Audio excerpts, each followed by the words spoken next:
श्री शिवाय नमस्तुभ्यम। श्री शिव महापुराण का 5वां अध्याय। इस अध्याय में आज हम चंचुला का माता गौरी से विनती करना और बिंदुक का पिशाच योनि से उद्धार जानेंगे। सूत जी बोले, हे शौनक, एक दिन चंचुला आनंद में मगन उमा देवी के पास गई और दोनों हाथ छोड़कर उनकी स्तुति करने लगी। चंचुला बोली, हे गिरजानंदिनी स्कंद माता उमा, आप सभी मुनीषों एवं देवताओं द्वारा पूज्य हैं तथा समस्त सुखों को देने वाली हैं। आप शंभु प्रिया हैं, आप ही सगुण और निर्गुण हैं। हे सचिद आनंद स्वरूपनी, आप ही प्रकृति की पोषक हैं। हे माता, आप ही संसार की सृष्टि पालन और संहार करने वाली हैं। आप ही ब्रह्मा विष्णु और महेश को उत्तम प्रतिष्ठा देने वाली परम शक्ति हैं। सूची कहते हैं, शौनक, सतगति प्राप्त चंचुला इस प्रकार देवी की स्तुति कर शांत हो गई। उसकी आंखों में प्रेम के आंसू उमड़ आए।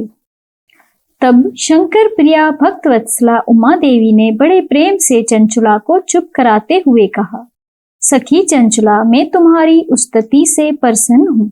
बोलो, क्या वर मांगती हो? चंचुला बोली, हे गिरिराज कुमारी, मेरे पति बिदुंग इस समय कहाँ हैं? उनकी कैसी गति हुई है? मुझे बताइए और कुछ ऐसा उपाय कीजिए ताकि हम फिर से मिल सकें। हे महादेवी, मेरे पति एक शूद्र जाति वेश्या के प्रति आसक्त थे और पाप में ही डूबे रहते थे। गिरजा बोली, बेटी, तुम्हारा पति बिदुंग बड़ा पापी था। उसका अंत बड़ा भयानक हुआ। वेश्या का उपभोग करने के कारण वो मूर्ख नरक में अनेक वर्षों तक अनेक प्रकार के दुख भोग कर अब शेष पाप को भोगने के लिए विंध्या पर्वत पर पिशाच की योनि में रह रहा है। वो दुष्ट वहीं वायु पीकर रहता है और सब प्रकार के कष्ट सहता है।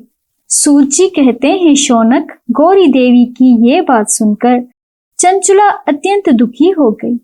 फिर मन को किसी तरह स्थिर रखते हुए दुखी हृदय से माँ गौरी से उसने एक बार फिर पूछा, हे महादेवी, मुझ पर कृपा कीजिए और मेरे पापी पति का अब उद्धार कर दीजिए। कृपा करके मुझे वो उपाय बताइए जिससे मेरे पति उत्तम गति को प्राप्त हो सके।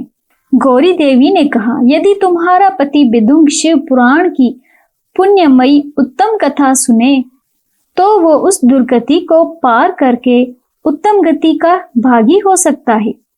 अमृत के समान मधुर गौरी देवी का ये वचन सुनकर चंचुला ने दोनों हाथ जोड़कर मस्तक झुकाकर उन्हें बारंबार प्रणाम किया तथा प्रार्थना की कि मेरे पति को शिव पुराण सुनाने की व्यवस्था कीजिए। ब्राह्मण पत्नी चंचुला के बार बार प्रार्थना करने पर शिव प्रिया गौरी देवी ने भगवान शिव की महिमा का गान करने वाले गंधर्व राज तंबुरों को बुलाकर कहा, तंबुरो, तुम्हारी भगवान शिव में प्रीति है।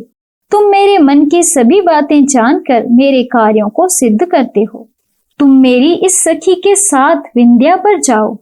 वहां एक महाघोर और भयंकर पिशाच रहता है। पूर्व जन्म में वो पिशाच बिदुंग नाम ब्राह्मण मेरी इस सखी चंचुला का पति था। वो वेश्यागामी हो गया। उसने स्नान संध्या आदि नित्य कर्म छोड़ दिए।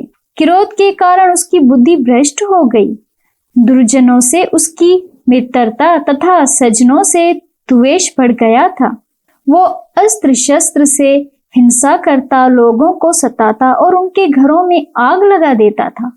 चंडालों से दोस्ती करता और रोज वेश्या के पास जाता था। पत्नी को त्याग कर दुष्ट लोगों से दोस्ती कर उन्हीं के संपर्क में रहने लगा था। वो मृत्यु तक दुराचार में फंसा रहा। मृत्यु के बाद उसे पापियों के भोग स्थान यमपुर ले जाया गया। वहां घोर नरकों को सहकर इस समय वो विंध्या पर्वत पर पिशाच बनकर रह रहा है और पापों का फल भोग रहा है। तुम उसके सामने परम पुण्यमयी पापों का नाश करने वाली शिव पुराण की दिव्य कथा का प्रवचन करो। इस कथा को सुनने से उसका हृदय सभी पापों से मुक्त होकर शुद्ध हो जाएगा और वो प्रेत योनि से मुक्त हो जाएगा। दुर्गति से मुक्त होने पर उस विदुंग नामक पिशाच को विमान पर बिठाकर तुम भगवान शिव के पास ले आना। सूत जी कहते हैं, शौनक माँ उमा का आदेश पाकर गंधर्व राज तुम्बरो प्रसन्नता पूर्वक अपने भाग्य की सराहना करते हुए चंचला को साथ लेकर विमान से पिशाच के निवास स्थान विंध्या पर्वत गया। वहां पहुंचकर उसने विकराल आकृति वाले पिशाच को देखा। उसका शरीर विशाल था, उसकी ठोड़ी बड़ी थी। वो कभी हंसता, कभी रोता और कभी उछलता था। महाबली तुम्बरो ने विदुंग नामक पिशाच को पाशों से बांध लिया। उसके पश्चात तुम्बरो ने शिव पुराण की कथा बांचने के लिए स्थान तलाशकर मंडप की रचना की। शीघ्र ही उस बात का पता लोगों को चल गया कि एक पिशाच के उद्धार हेतु देवी पार्वती की आज्ञा से तुम्बरो शिव पुराण की अमृत कथा सुनाने विंध्या पर्वत पर आया है। उस कथा को सुनने के लोभ से बहुत से देव ऋषि वहां पहुंच गए। सभी को आदर पूर्वक स्थान दिया गया। पिशाच बिंदुक को पाशों से बांधकर आसन पर बिठाया गया और तब तुम्बरो ने परम उत्तम शिव पुराण की अमृत कथा का गान शुरू किया। उसने पहली विदेश्वर संहिता से लेकर 7वीं वायु संहिता तक शिव पुराण की कथा का स्पष्ट वर्णन किया। 7 संहिताओं सहित शिव पुराण को सुनकर सभी श्रोता कृतार्थ हो गए। परम पुण्यमयी शिव पुराण को सुनकर पिशाच सभी पापों से मुक्त हो गया और उसने पिशाच शरीर को त्याग कर दिया। शीघ्र ही उसका रूप दिव्य हो गया। उसका शरीर गौर वर्ण का हो गया। शरीर पर श्वेत वस्त्र एवं पुरुषों के आभूषण आ गए। इस प्रकार दिव्य देहधारी होकर विदुंग अपनी पत्नी चंचला के साथ स्वयं भी भगवान शिव का गुणगान करने लगा। उसे इस दिव्य रूप में देखकर सभी को बहुत आश्चर्य हुआ। उसका मन परम आनंद से परिपूर्ण हो गया।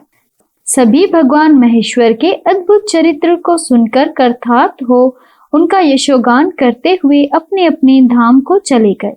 विदुंग अपनी पत्नी चंचला के साथ विमान में बैठकर शिवपुरी की ओर चल दिया। महेश्वर के गुणों का गान करता हुआ विदुंग अपनी पत्नी चंचला व तंबूरों के साथ शीघ्र ही शिवधाम पहुंच गया। भगवान शिव व देवी पार्वती ने उसे अपना पार्षद बना लिया। दोनों पति पत्नी सुखपूर्वक भगवान महेश्वर एवं देवी गौरी के श्री चरणों में अविचल निवास करने लगे। भगवान महेश्वर एवं देवी गौरी के श्री चरणों में अविचल निवास पाकर धन्य हो गए। व्यूअर्स, आपको यह कथा कैसी लगी हमें कमेंट में जरूर बताइएगा और शिव महापुराण की कथा सुनने के लिए हमारे चैनल को सब्सक्राइब करें और बेल आइकन को प्रेस करें ताकि हमारी आने वाली वीडियो का नोटिफिकेशन आप तक पहुंच सके। धन्यवाद।